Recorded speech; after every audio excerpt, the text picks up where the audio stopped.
Halo, salam sejahtera untuk kita semua.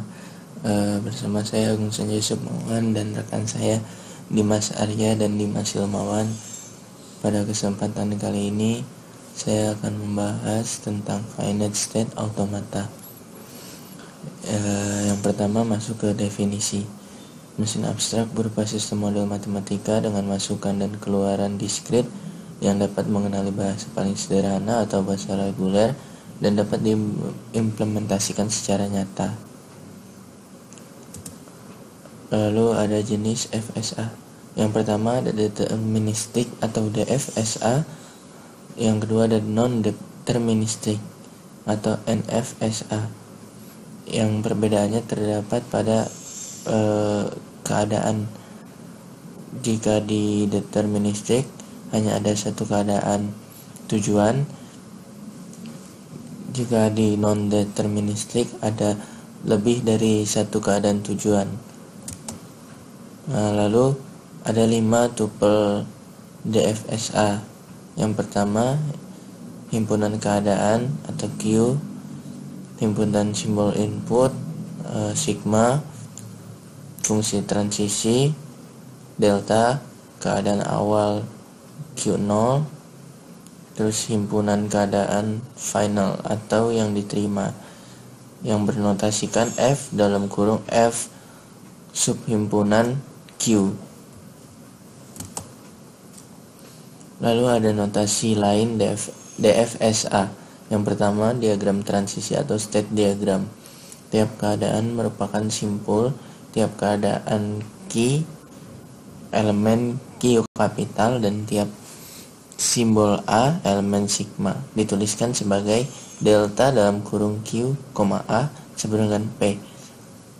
Artinya diagram transisi memiliki panah dari Q ke P yang berlabel A. Keadaan awal atau Q0 ditandai dengan adanya panah tanpa sumber. Simpul yang menjadi keadaan final ditandai dengan lingkaran bergaris tepi ganda. Lalu yang kedua ada tabel transisi, representasi daftar dari suatu fungsi. Baris menunjukkan keadaan dan kolom menunjukkan input. Isi dari baris menunjukkan keadaan Q dan isi dari kolom input A menunjukkan keadaan delta dalam kurung Q, A. Lalu di sini ada contoh A sama dengan Q sigma delta Q0 F. DFSA yang dapat menerima string berakhiran 01. Lalu ada himpunan A dengan fungsi transisi delta diberikan dalam bentuk tabel seperti berikut yang ada pada gambar.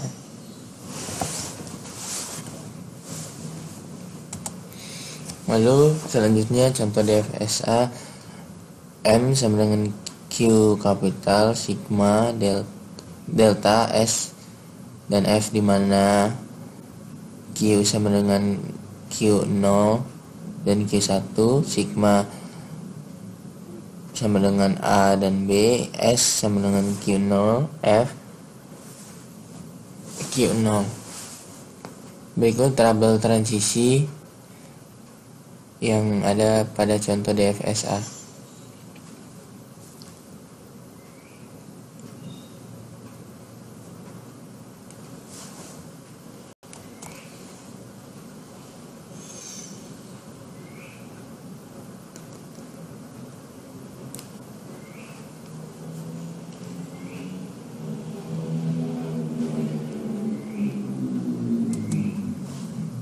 Selanjutnya ada perluasan fungsi transisi untuk string.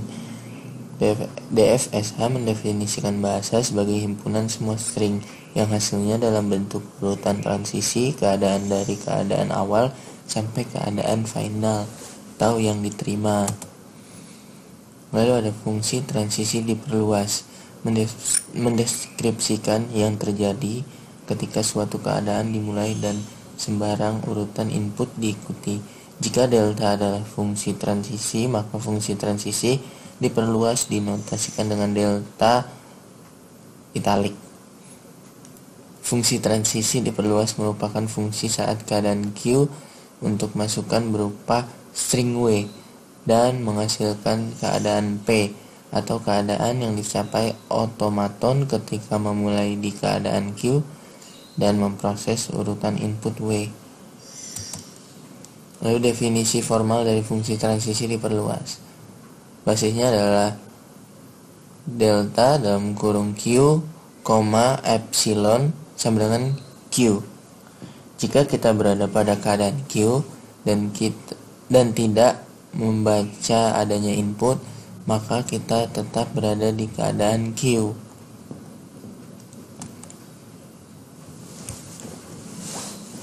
Lalu induksi, misal W adalah string yang berbentuk XA, yakni A merupakan simbol terakhir dari W dan X merupakan string selain simbol terakhir, maka delta QW sama dengan delta dalam kurung Q, X, A. Untuk memproses delta Q, W, proses pertama yaitu delta Q, X, hasilnya adalah keadaan yang otomaton tempati setelah memproses semua simbol selain simbol terakhir dari W. Misal, keadaan ini adalah P, yakni delta Q, X sama dengan P, maka delta Q, W adalah yang kita peroleh dengan melakukan transisi dari keadaan P dengan input A, simbol terakhir dari W.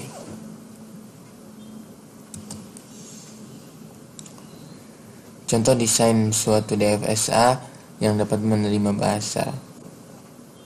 Ada L sama dengan W, yakni W memiliki jumlah 0 ganjil dan jumlah 1 ganjil.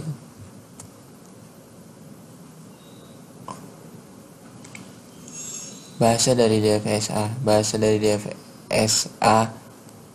A sama dengan Q, sigma, delta, Q0, dan F dinotasikan dengan L dalam kurung A. Didefinisikan sebagai L dalam kurung A sama dengan W adalah delta Q0, W berakhir di F. Bahasa dari A merupakan himpunan semua string W yang memiliki keadaan awal Q0 dan berakhir di keadaan final atau yang diterima. Jika L adalah L dalam kurung A dari suatu DFSA, maka L adalah bahasa reguler. Lalu lanjut ke non-deterministic finite state automata. Suatu NFSA memiliki kelebihan yakni berada di beberapa keadaan pada saat yang sama. Kelebihan ini sering diekspresikan sebagai kemampuan untuk menebak sesuatu mengenai inputnya. Tiap NFSA menerima suatu bahasa yang juga dapat diterima oleh suatu DFSA. NFSA lebih sederhana daripada DFSA. NFSA dapat selalu diubah ke DFSA, namun menghasilkan jumlah keadaan baru yang jumlahnya eksponensial atau kasus yang jarang terjadi. Perbedaan antara DFSA dan NFSA adalah jenis fungsi transisinya atau delta. Pada NFSA, delta merupakan fungsi yang memuat satu keadaan dan simbol input seperti fungsi transisi DFSA, namun menghasilkan himpunan 0 atau lebih dari satu keadaan, atau daripada menghasilkan tepat satu keadaan seperti yang harus dilakukan DFSA. Lalu berikut contoh NFSA yang dapat menerima semua string berakhiran 01.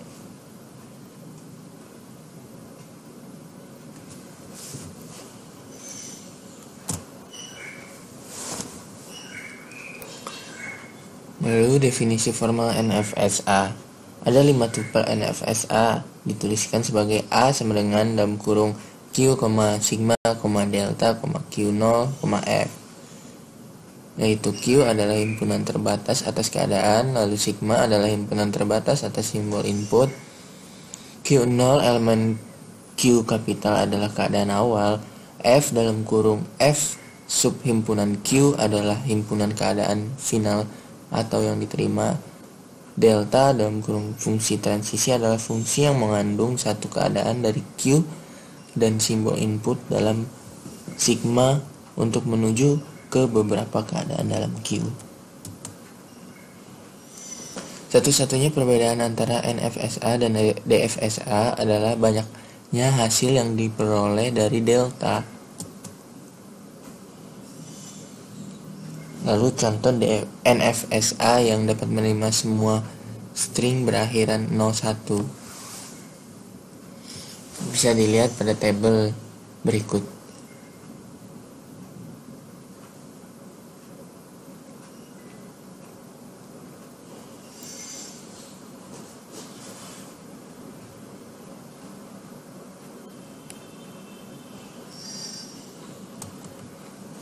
Lalu fungsi transisi diperluas. Basisnya adalah delta dalam kurung Q, epsilon sama dengan himpunan Q. Tanpa mendapat simbol input, kita tetap berada di keadaan semula. Induksi. Misalkan W adalah string dalam bentuk XA dengan A merupakan simbol terakhir dari W dan X suatu string yang ada dalam W selain simbol terakhir. Misalkan delta dalam kurung Q, X sama dengan himpunan P1, P2, dan seterusnya. Bila K I sama dengan 1, delta dalam kurung PI, A sama dengan R1, R2, dan seterusnya, maka delta Q, W sama dengan himpunan R1, R2, dan seterusnya. Kita kerjakan delta Q, W dengan mengerjakan delta Q, X, kemudian ikuti transisi dari keadaan yang dihasilkan ke keadaan yang berlabel A. Lalu ada contoh NFSA yang dapat menerima semua string berakhiran 01. Untuk W sama dengan 00101, yang pertama ada delta Q, epsilon sama dengan himpunan Q0. 2. Delta Q0, 0 sama dengan delta Q0, 0 sama dengan himpunan Q0, 1, Q1. Lalu yang ketiga ada delta Q0, 00 sama dengan delta himpunan Q0, 0 gabungan delta Q1, 0 sama dengan Q0, Q1 gabungan himpunan kosong sama dengan Q0, Q1, dan seterusnya.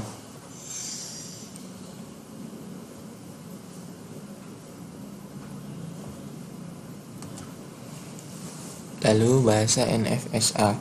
Bahasa suatu NFSA, A sama dengan Q sigma delta Q0 F dinotasikan dengan L dalam kurung A yang didefinisikan sebagai LA. W adalah delta Q0, W irisan F tidak sama dengan himpunan kosong.